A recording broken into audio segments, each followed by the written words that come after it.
just a short 10-minute video on using weights. We've been using weights a little bit in the classes I was teaching last week via Zoom, the online classes, and I'm always saying, you know, when I teach these in my classes, how beneficial it can be to use weights. And if you haven't got a lot of time to exercise, picking up some hand weights, doing 10 minutes can be, you know, just as beneficial as going for a long run.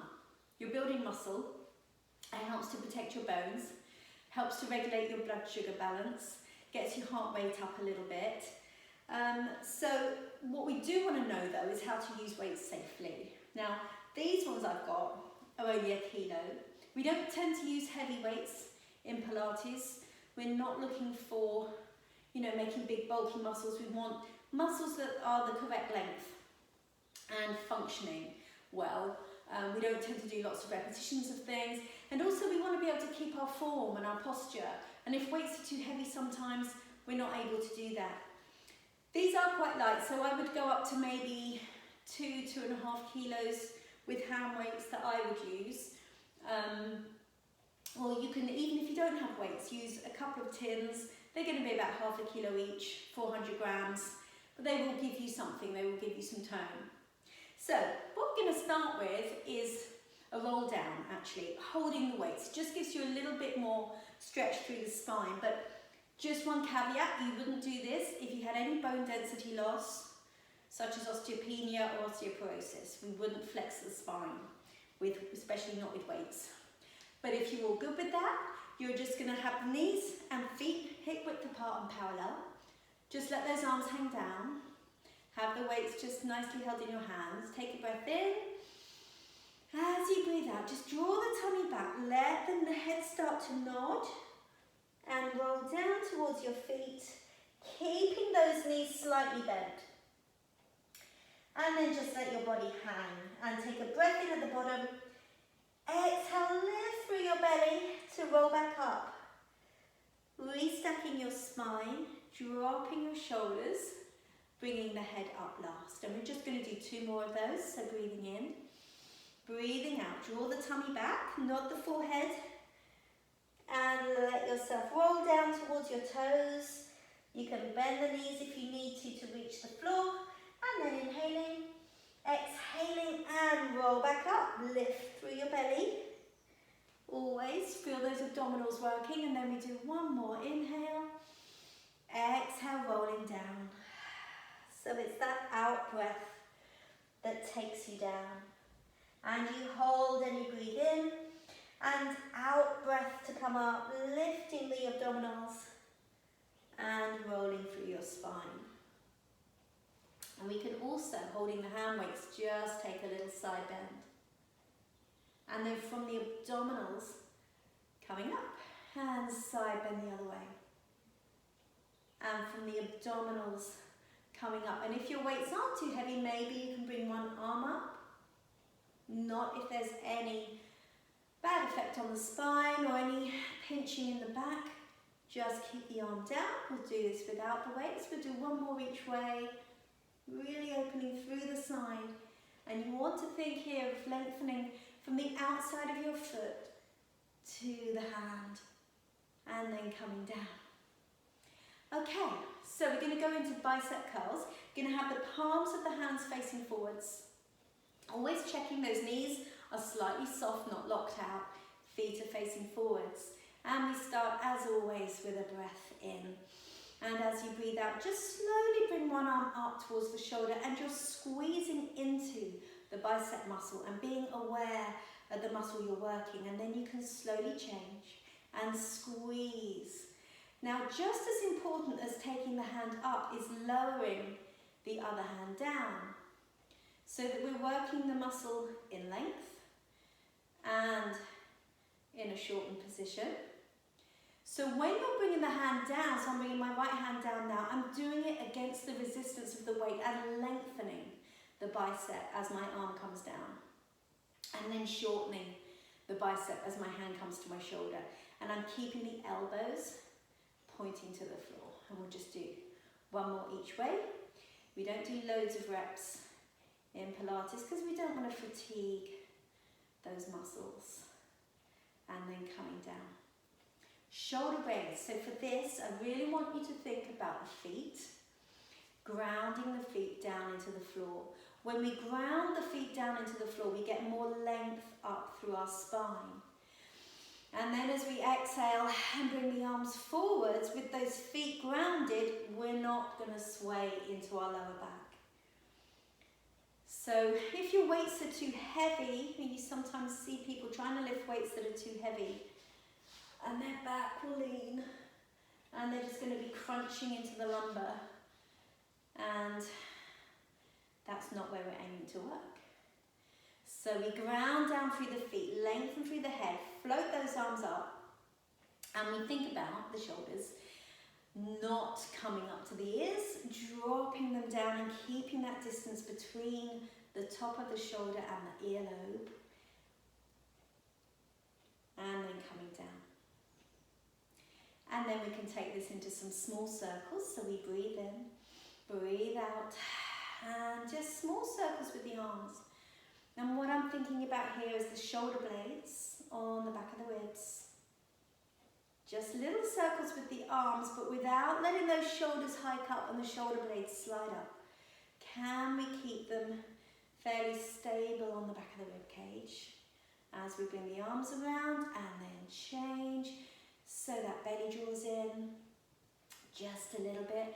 We're still grounding down through the feet, and then we can work our arms efficiently without engaging all sorts of other parts of the body. And let's do one more. Good. Okay, so now we're going to do triceps, and for this we want to change our position going into the monkey. So the monkey, bring our feet under our shoulders, so just a touch wider, bend the knees and fold into your hips. You send the body on a tilt, on a diagonal tilt, but we are not rounding the back, we're not overarching the back. We've still got a neutral spine, just on that diagonal tilt, and we're taking some weight through our thighs and through our core. We're going to bring the hands into the shoulders, keep those elbows tucked in, head nicely lengthened. Remember, the head is part of the spine, so we don't want it dipping down. We're going to breathe in, breathe out, and then with control, take those arms behind us, squeeze into the tricep muscle now. Be aware of the muscle you're working, and it is this one, down the back of the arm. And then we bend the arms back into the shoulders and straighten. And bend. Keep your feet wide. Keep your toes wide. Spread out into the back of your heel. And be careful that you're not swinging the elbows forwards or back. Let's keep those elbows kind of tucked in. And we're just straightening those arms out behind us. And let's do two more. Keep that tummy drawing in, core working to support you. Okay, now another one here in this position is the albatross. We're going to just keep our monkey position. So we're really hinging back with those hips, support through the quads, support through the tummy. Wrap your arms as if you're hugging a large ball underneath you. Inhale, exhale, widen the arms. And wrap your arms back around the ball. So we're not coming up so high that our shoulders will lift. The work is coming from the outer back part of the arm. And we're just gently squeezing the shoulder blades together. So from the side it looks like this. Wrapping my arms back around an imaginary ball. Spreading my wings. And spreading the wings. If it feels uncomfortable in the shoulders, you may be trying to go too far, or you may want to do it without the weights. Without the weights, you will still work effectively. And one more. Okay. So then we can think about maybe including a squat. So for this, we're going to bring the legs wide and turned out. So my feet are turned out like ducks. Oops. And what you want to feel, not what I was just doing, is that the weight is nicely balanced through the big toe and the little toe of the foot. So that if we do this without the arms, as we squat, we're taking our knees wide, we're sliding our back down an imaginary wall, so we're not tilting forwards or back, sliding our back down that wall. And when we come down into our squat, we can still feel the big toe and the little toe and all the toes in between in contact with the floor. The weight is through the centre part of the heel, not the inside. Then we can push away to stand up. So some of us may have a preference for rolling in onto the big toe. Some of us may prefer to roll out onto the little toe. We don't really want either of those. And I'm working in socks. It's much more easy to know what our feet are doing if we're in socks or bare feet rather than trainers. So if we bring in the arms, bring in our weights with our squats, slide your back down a wall, take your knees wide, and watch the balance through the feet. Watch that the shoulders aren't hitching. And then you've got that lovely position, working effectively and efficiently through your muscles. One more. Okay, I'm going to walk the feet in. I'm going to move the camera in a little bit to my couch, my Cadillac. So the other one we can do, or that I like to do with a weight, although I would only ever do this with a light weight, a kilo would be the most I would use. Actually, I'm just going to grab something for my head. So with arm openings, those of you that do these in class with me, you know that we have a fairly thick cushion or block under the head to put the neck in a good position. So we're on our side, one hand on top of the other. The top hand is going to hold the weight. The knees are bent up in front, feet are stacked, knees are stacked, hips are stacked. And then we inhale up with the top arm. Exhale as we roll over and look at our arm behind us, holding the weight, keeping the knees together and drawing back a little with the tummy, then inhaling, exhaling to come back down. So we inhale up, we turn the head, the chest, the arm, and look at our hand. Make sure the arm doesn't go so far that you can't see your hand or your weight. And then coming back. So arm openings. We'll do about 5 of these on each side. Making sure those knees stay together. Making sure that shoulder's not hitching up to the ear, as always. And drawing that tummy in to help support our spine as we rotate. 2 more.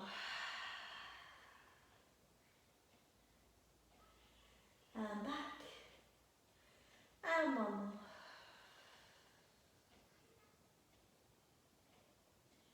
Lovely exercise on so many levels. We're releasing the pecs that help our shoulders to drop back. We're rotating the spine, particularly in that thoracic area. And it's just a lovely relaxing movement as well. We work with the breath as always, inhaling as the arm comes around, exhaling to open it out behind you, inhaling to hold, and exhaling to come back. Inhaling up, exhaling, and think of that tummy going in as you turn. Inhaling to hold, exhaling back. And inhale up. You may get, as I just got, a little click in the back doing this. It's just something releasing. And as long as there's no pain, then there shouldn't be a problem with that. 1 more.